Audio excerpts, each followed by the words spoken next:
Dan pemirsa, kita akan kembali terkait kasus penahanan Wakil Menteri IMIPAS Silmi Karim. Dan untuk mengetahui lebih dalam terkait mafia kasus perizinan warga negara asing yang melibatkan Wamen IMIPAS Silmi Karim, sudah bergabung bersama kami petang ini ada Pak Saud Situmorang selaku mantan penyidik KPK periode 2015 hingga 2019. Selamat petang Pak Saud. Petang Mbak Cica, apa kabar? Apa kabar Pak? Baik. Baik Pak Saud, langsung saja.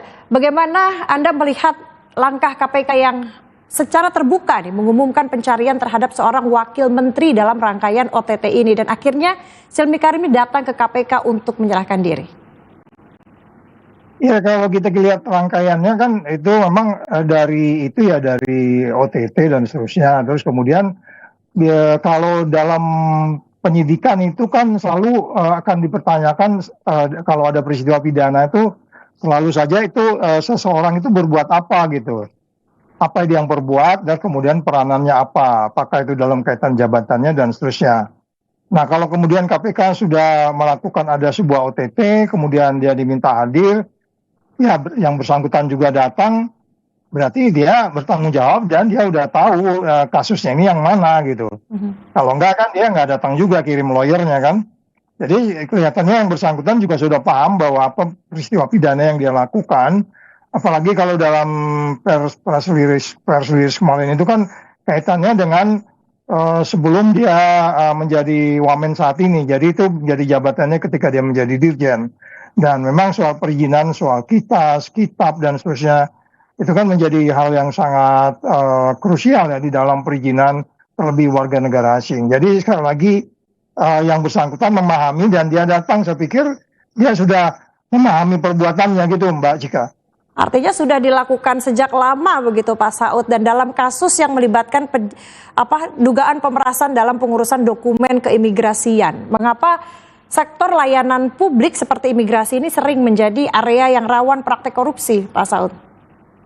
Ya memang di perizinan itu selalu kayak begitu. Tidak hanya perizinan soal orang yang tinggal di Indonesia, perizinan lain juga selalu bermasalah ya. Dan korupsi perizinan itu paling tinggi karena memang di situ ada orang yang butuh, terus kemudian ada orang yang pegang kekuasaan. Jadi kebutuhan itu ya karena dia butuh banget, dia ingin berinvestasi di Indonesia, dia juga ingin tinggal di Indonesia, mungkin dia menikah dengan orang Indonesia atau kemudian dia ingin bekerja dan seterusnya, sehingga kemudian dia harus memperpanjang juga atau mungkin seumur hidupnya ataupun periodenya dia tinggal di Indonesia. Perpanjangan itu memang selalu yang disebutnya perizinan, terlebih untuk orang asing itu bermasalah. Padahal ini kan sebenarnya kalau kita lihat dengan program pemerintah kan itu kan banyak orang-orang asing tinggal di Indonesia untuk membangun Indonesia. Sebenarnya dia harus dipermudah, sebenarnya bukan justru dimintain uang begitu. Dia mau tinggal di Indonesia itu kan most likely banyak kaitannya dengan perkembangan ekonomi kita. Dia mungkin ekspor, mungkin dia melakukan penelitian. Jadi sebenarnya dia harus diapresiasi, bukan malah dimintain uang gitu Cica. Bang Saud, ini kalau dari konferensi pers yang baru saja diselenggarakan KPK, ini sepertinya praktik korupsi ini sudah bukan lagi bersifat individual, namun juga sudah seperti sistem. Karena ada perintah langsung dari Pak Silmi Karim saat itu selaku menjabat sebagai dirjen ke direktur, lalu ke kasubdit, lalu ke staf di bawahnya. Sebetulnya seperti apa Bapak melihat sebagai mantan penyidik KPK bahwa dugaan korupsi dalam suatu lembaga kementerian ini bisa bersifat seperti sistemik seperti itu Pak? Ya, korupsi itu memang selalu nggak sendirian. Itu kemarin coba aja yang BGN itu kan dua orang juga ngikut di belakang kepalanya. Jadi memang kalau yang namanya korupsi itu jarang sendirian, Cika. Dia selalu bersamaan, karena itu makanya disebutnya sistem. Dan kalau sendirian tuh biasanya ya paling dia ngambil duit dari brankas gitu ya. Ini kan kalau korupsi memang selalu karena menyangkutnya, apalagi menyangkut wewenang, menyangkut kebijakan, menyangkut jabatan, menyangkut power. Ya dia tidak sendiri, karena dia ada sistem di dalamnya. Mulai dari orang yang ngumpulin paspor di depan, sampai kemudian siapa yang mengkaji, terus mengisi persyaratan dan seterusnya, sampai kemudian dia harus transfer kemana gitu kan. Sebenarnya kan sistemnya sudah ada. Coba Cica bikin paspor lah saat ini. Kan bisa cepat, tinggal bayar, ada bayaran tinggal ngambil paspor kan. Seharusnya bisa dilakukan dengan cara yang sama untuk menghindari itu. Ada yang disebutnya secara digital. Tetapi karena niatnya memang sudah dari awal tuh ingin mengambil sesuatu dan itu dilakukan sejak periode lalu sampai terkait dengan tahun ini yang bersangkutan sudah tidak menjabat. Saya nggak tahu seperti apa itu, apakah memang setelah tidak menjabat itu yang bersangkutan masih cawe-cawe atau tidak.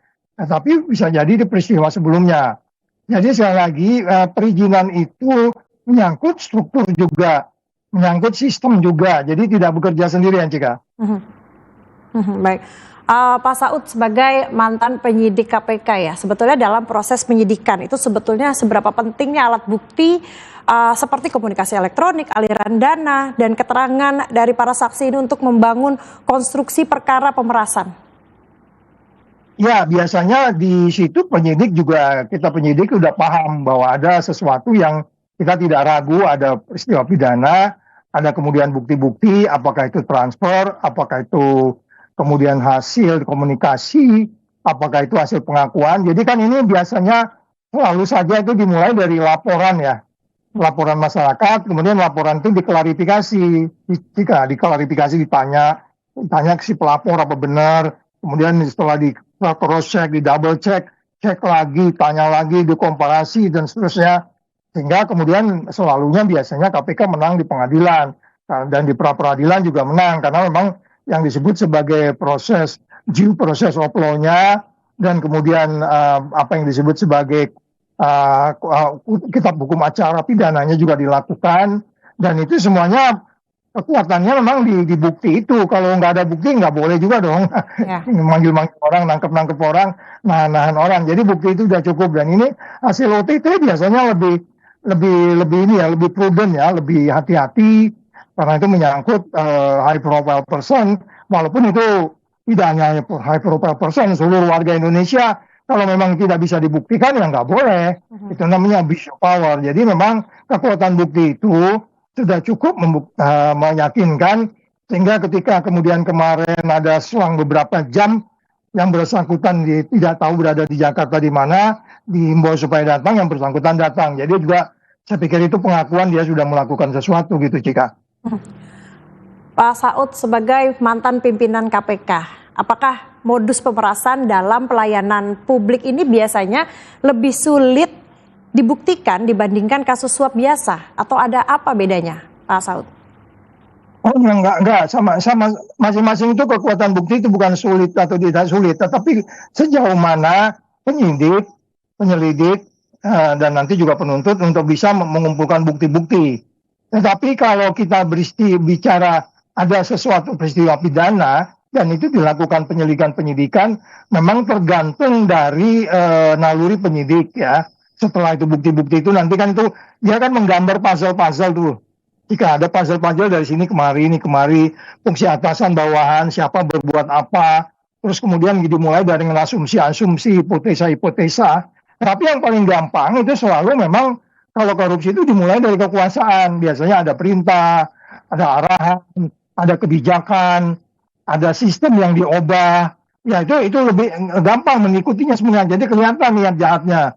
Nah, korupsi itu kan selalu selain dia disebutnya mens rea, ya dia dan actus reus ya, bukti dari niat jahat itu. Ada juga orang niat jahat tapi buktinya nggak ada. Tapi ini ada niat jahat, ada bukti. Jadi potongan-potongan bukti-bukti niat jahat itu yang tadi kita sebut ada transfer, ada komunikasi, ada kebijakan, terus ada korban yang mengaku dan seterusnya. Itu semua potongan-potongan itu memang nggak gampang untuk dikumpul. Tetapi penyidik sudah terbiasa kalau perizinan itu pasti modusnya seperti apa. Terus kemudian kalau ini perizinan seperti tinggal di Indonesia ini kan biasanya selalu ada agent ya. Ada orang yang ngurus-ngurus ya. Dan kemudian nanti itu siapa berbuat apanya nanti itu bisa dilihat dengan lebih mudah dari kronologis itu. Jadi nanti itu ada rangkaian mulai dari beliau menjabat, dan itu kan kelihatan nanti kebijakannya. Apa memang favoritism berpihak, tidak adil, dan cenderung abuse of power itu nggak sulit kalau di dalamin gitu, Cika.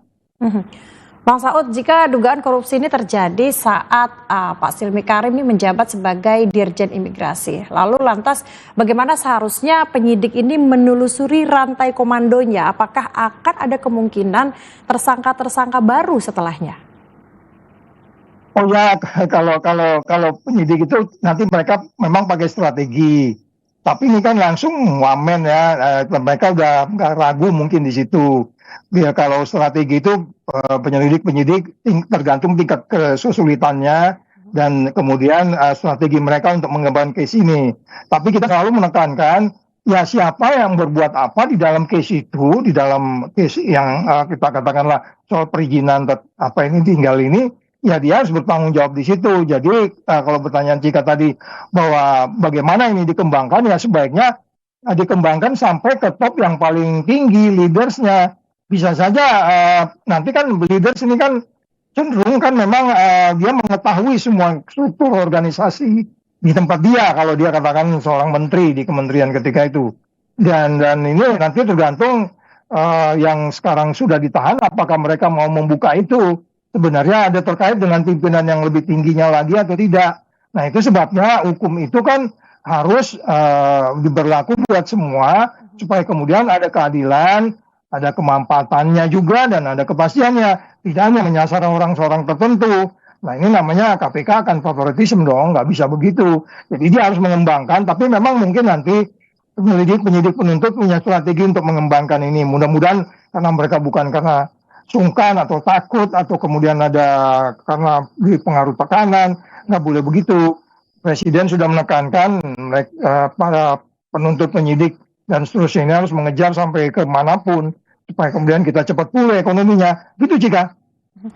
Bang Saud, terakhir, ini kan kasus ini berpotensi pastinya akan mempengaruhi kepercayaan publik nih terhadap layanan keimigrasian. Apalagi ini menyangkut puncak pimpinan di layanan imigrasi. Setelah proses hukum berjalan, reformasi apa yang biasanya ini perlu dilakukan nih agar pola ini tidak terulang? Apa yang harus dibenahi negara agar kasus serupa tidak terjadi lagi? Ya sebenarnya di sana kan sudah ada SOP, sudah ada detail-detail, sudah ada juga yang mengaudit. Di sana itu sudah ada inspektorat, kemudian menteri sudah melakukan pengarahan siapa berbuat apa, di mana, kapan, dan seterusnya. Kemudian ada sistem elektronik, kemudian ada yang disebut sebagai tidak boleh ketemu dengan orang langsung dengan yang artinya transfer itu dilakukan melalui elektronik dan seterusnya. Jadi sistem-sistem yang dibentuk itu sudah ada untuk kemudian itu bisa memastikan tidak ada perilaku transaksional atau korupsi di situ. Jadi tinggal itu ditegaskan saja lagi. Karena sistem yang ada sekarang itu sebenarnya kalaupun digunakan dengan optimal, ya dia akan bisa menjadi lebih optimal. Tetapi dikasih sistem kayak gimana pun, kalau kemudian perilaku transaksionalnya korupsi yang tetap ada, akan ada aja celah yang memungkinkan kita tidak bisa membuktikan bahwa korupsi itu bisa berhenti gitu, tapi kita bisa membuktikan korupsi itu jalan terus. Jadi pertanyaan Cika tadi, ya kombinasi antara orang, sistem, teknologi, dan kemudian pengawasan, audit, dan seterusnya, dan kemudian kembali lagi KPK harus sustainable. Setelah kasus ini jangan dibiarkan begitu saja. Dulu biasanya kita masuk detail ke pengarahan-pengarahan. Kemudian bagaimana memantau orang-orang baik. Kita lihat ya itu tersangka yang ditahan bekas wakil menteri itu, dia di jabatan sebelumnya dia proven itu di salah satu BUMN. Jadi KPK itu selalu, seperti yang saya bilang selalu, dia harus menjaga orang baik tetap baik gitu ya. Itu saya lihat seperti BUMN tuh orang provennya lumayan tuh yang ditahan hari ini. Jadi kenapa dia akhirnya masuk ke kementerian kalau jadi malah jeblok itu kan, itu tugas KPK yang saya bilang selalu menjaga orang baik tetap baik. Jadi pertanyaan Cika tadi, bagaimana berikutnya KPK harus memberi pengarahan juga, jangan hanya kemudian menangkap pengadili tapi supervisinya masuk. Saya pikir nanti supervisinya otomatis KPK udah tahu kok. Harus udah ada biasa, upaya pencegahan begitu ya Bang? Iya, biasanya kalau udah penindakan nanti ada pencegahan, ada pengarahan supaya kemudian tidak berulang. Baik. Tapi biasanya jika begitu kita pulang kejadian lagi gitu. Baik, terima kasih. Terima kasih Pak Saud Situmorang, mantan pimpinan KPK atas waktunya untuk laporan 8 petang hari ini. Salam sehat. Sehat.